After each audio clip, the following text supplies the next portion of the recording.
자, 민경욱이 지금 연일 화제가 되고 있는데 요즘 이 사람 이상해 보여요. 오늘 김세현 말에 의하면은 환상을 보고 있다 이렇게 표현했잖아요. 달리 말하면 헛것을 보고 있는 거야. 그러니까 대표적인 확증 편향으로 가고 있는 거예요. 그렇게 보니까 그렇게 모든 게 다 보이는 현상. 그러니까 실제로는 그 여의도 연구소가 총선이 끝난 지 지금 오늘로써 이제 4주 지나고 하루 더 지난 거거든요. 그 사이에 부정선거 논란이 나오니까 여의도 연구소에 미래통합당 지도부가 진상조사 해봐라고 했다는 겁니다. 진상조사를 해보니까 별 문제가 없다. 부정선거는 아니다. 일부 실수는 있을 수 있으나 우리나라 인구의 3천만 명 정도가 투입되는, 그러니까 투표에 나선 선거예요. 그러면은 각 조직, 시도, 투표장만 해도 한 선거구에 몇 개나 어마어마하게 많이 있지 않습니까? 그 과정에서 실수는 발생할 수 있는 거예요. 근데 그 실수 몇 가지를 가져다가 전체가 다 부정선거 하고 있다고 지금 민경욱은 주장하고 있는 거든. 불법을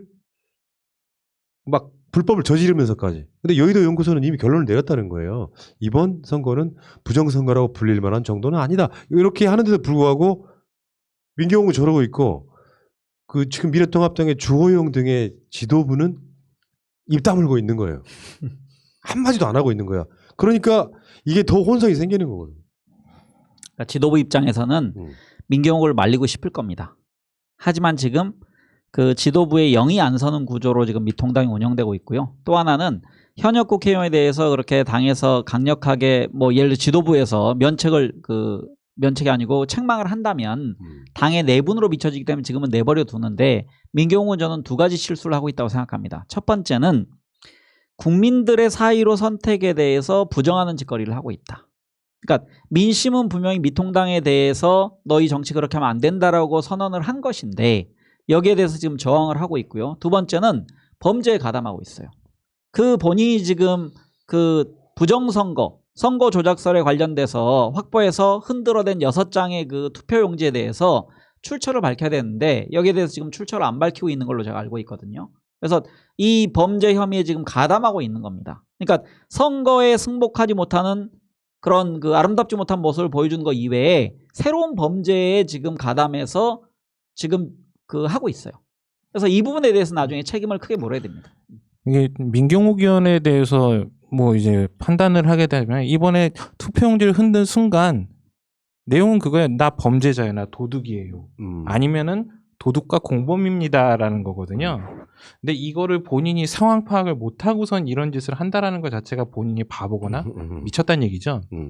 그리고 그다음에 이제 부정선거를 제기하는 과정에 있어서는 어떤 선거의 프로세스나 어떤 행정에 대한 어떤 과정, 그다음에 권한, 그런 속성들을 국회의원을 몇 년간 하면서 하나도 이해를 못했다라는 거예요. 그 얘기는 이제 선거뿐만 아니라 나라가 운영되고 돌아가는 어떤 전반적인 프로세스 자체를 아무것도 제대로 이해하지 못한 사람이다라고밖에 판단을 할 수가 없는 거죠. 그러니까 이제 잘 안 뽑혔다라고 생각을 하고, 지금 이 사람이 이런 거는 제정신은 아닌 거잖아요. 어쨌건. 그러니까 이제 거의 확증 편향이 어떤 질병의 상태로 들어가고 있는 거예요. 그래서 교회에서는 이런 사람들을 마귀가 씌웠다고 합니다. 그래서 마귀론적에서 그래서 딱 보시면 인상도 평소와 다르잖아요. 이 사람이 방송할 땐 되게 샤프하고 깔끔한 이미지였는데 지금의 얼굴을 보면 완전히 달라요. 그러니까 이런 것들을 보면은 마귀가 씌웠다. 그렇게 그쪽 단체에서 얘기를 많이 합니다. 그러니까 지금 정의기억위원회에 이 정말 사소할 수밖에 없는 회계상의 약간 잘못을 전체 무슨 회계 부정으로 몰고 가는, 그러나 국세청이 봤을 때는 이거 고의성 없어. 이게 흔히 발생할 수 있는 실수야라고 이야기해 주는 것처럼, 예를 들어 아까 말한 것처럼 수백 개, 수천 개의 투표소, 개표 현장 이런 것들이 있잖아요. 여기서 몇 가지 발생한 문제를 갖고 전체적으로 부정선거라고 이야기하는 것. 그러니까 지금 그쪽에서도 그런 이야기 나오잖아요. 김세현도 그랬다고. 여의도 연구소장 얼마 전까지 지낸 사람 아닙니까? 그렇게 선거가 조직적인 전체적인 부정선거가 되려면 얼마나 많은 사람들이 거기 개입하지 않으면 불가능한 사건을 갖고, 마치 지금 투표지 6장이 유출됐다고 막 주장하는 거 있잖아요. 그 투표지도 그런 식으로 봤을 때 사전선거 투표지냐 아니면은 본투표지냐 뭐 이런 논란이 있는데 본투표지를 갖고 사전선거 투표지라고 또 우기고 막 이런 방식들이 있단 말이에요. 그러니까 정말 희한하게 가고 있는 겁니다. 그러니까 여기 지금 전국의 253개 개표소 중에서 그 한 개 개표소에 들어갈 수 있는 사람들이 정해져 있거든요. 한 300명 정도 들어간다고 하는데요.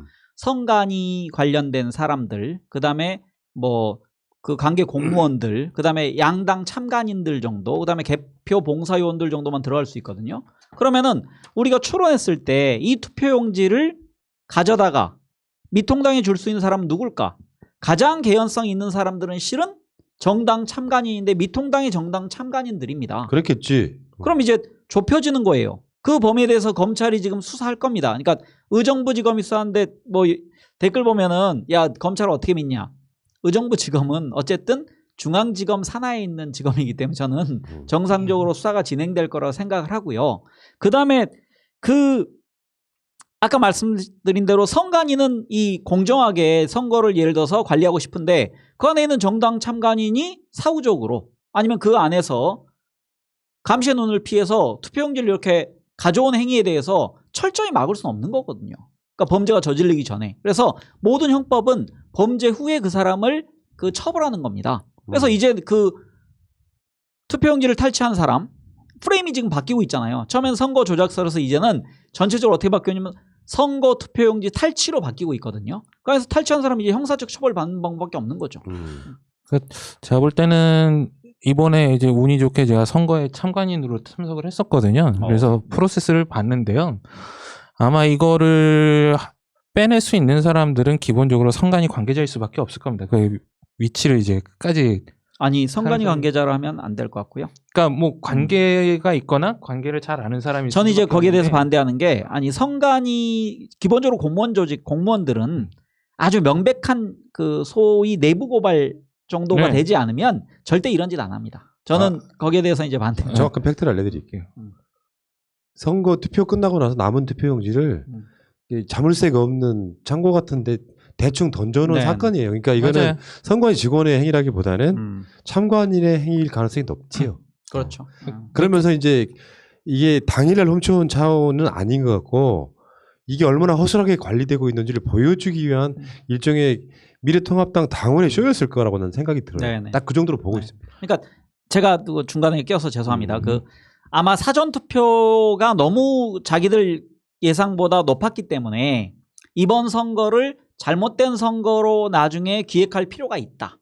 그러기 위해서 뭔가 우리가 관련된 증거나 그 뒷받침될 만한 자료를 하나 가져보자. 그런 의미에서 저는 의도적으로 그쪽에 관련된 사람들이 빼앗다고 생각합니다. 그러니까 그거는 이제 조금만 더 들어가 보면 우리도 나도 나름 전문가예요. 이걸 몇 년 동안 외쳤는데 이걸 이 시스템 바꾸라고 뭐냐면 투표용지가 남았다는 걸 부정선거의 결과라고 생각하는 놈들이 많아요. 그 왜 그러냐면 사전투표용지는 내가 내 인적사항을 보여주면 출력하는 시스템으로 남을 수가 없죠. 그렇죠. 근데 지금 민경욱 쪽에서는 사전투표용지가 남았다고 주장을 그렇죠. 했던 많이 건데 바뀌었죠. 근데 지역에서 직접 당일날 하는 본투표는 투표용지가 남을 수밖에 없어요. 미리 인쇄해서 오거든. 그러면 투표율이 뭐 70% 된다 그러면 나머지 30%는 남는 거거든요. 그러니까 여기 투표용지를 봤더니 투표용지가 많이 남아있는 거예요. 이걸 부정선거 용도로 민경욱이 흔들었던 건 그거야. 사전투표용지다 이거. 그러니까 그중에 몇 장 가져온 겁니다. 정당 참관인이 가져왔을 가능성이 제일 크죠. 어떻게 사전투표용지가 남네 했더니 알고 봤더니 일련 번호를 봤더니 본투표용지였던 거죠. 그러니까 하는 집마다 지금 이상한 짓거리 하고 있는데 어쨌건 헛것이 보이고 있는 이 민경욱에 대해서 내가 어떻게 하면 위로를 해줄 수 있을까요? 그러니까 마귀를 그냥 빼내라고 할 수밖에 뭐 굿이라도 해주든지 뭐 통성 뭐 어떤 기도라도 해주든지. 그러니까 이게 기도라도 평소에 그 해주든지 우리 푸나님 항상 말씀하시던 그 정치인들이 자기가 패배했을 때 국민들의 감동 주는 모습 연출해서 다음 기회를 모색할 수 있어야 되는데 민경욱은 정반대로 가고 있죠. 오히려 국민들에게 이거는 밉상 이미지를 각인시키는 그런 그 강화 효과를 지금 얻고 있습니다. 그냥 밉상이 아니고 극한의 밉상이지 지금. 죄송합니다. 극한을 빼서. 그래.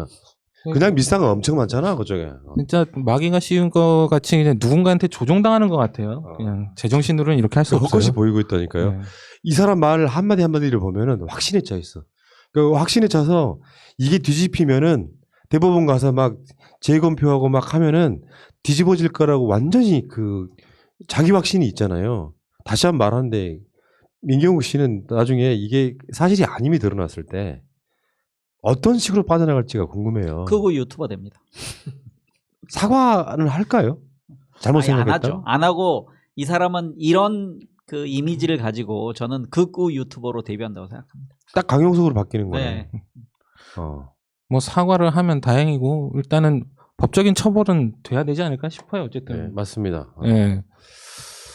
자, 민경욱은 내가 기억이 나는데요. 국회의원 또는 청와대 대변인 하기 전부터 트위터에서 싹수가 노랬던 놈이에요. 예를 들면 그 당시에 이명박 때 9시 뉴스 앵커인데 그 한참 트위터 열심히 했었거든요. 민경욱이.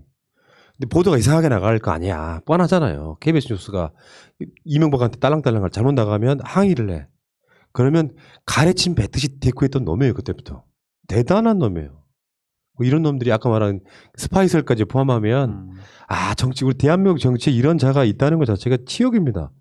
저쪽도 좀 미래통합당도 빨리 선전을 해야 되는데 아직 현역이다 보니 아직 손을 못 대고 있는 것 같은 느낌도 좀 있고. 어떻게 보면 언론계에서 나온 것 자체가 그 좀 다행인 거죠 우리는. 왜냐면은 이런 자가 아직도 KBS에서 예를 들어 주요 포스트를 차지하고 있다. 그러면은 뭐 밑에 언론인 그러니까 후배들이 취재하는데 영향을 줄 거 아닙니까? 그러면서 이런 자는 나와서 그냥 몇 년 그 쓰임을 당했고 그 다음에 자기 본색을 찾아서 국민들로부터 퇴출되는 게 예. 다행이라고 생각합니다. 그 광화문 대통령 그러면 조원진이었거든요. 네. 광화문 나가면은 막 우리 조원진 의원님, 뭐 우리 공화당 당수님 뭐 이렇게 됐었는데 최근에 그게 바뀌었어요. 민경욱으로. 그러니까 아주 극우인 자들이 추앙하면서 현역 국회의원인데 우리 말을 너무 잘 들어주는 거예요. 근데 민경욱은 너무 나가버리고 없는 거지. 그러니까 적당한 선이 있어야 되거든요. 좀 적당한 선을 지켜야 되는데 그 선을 못 지키고 있다는 그런 말씀 드리고 자 민경욱 이야기는 여기까지 할게요.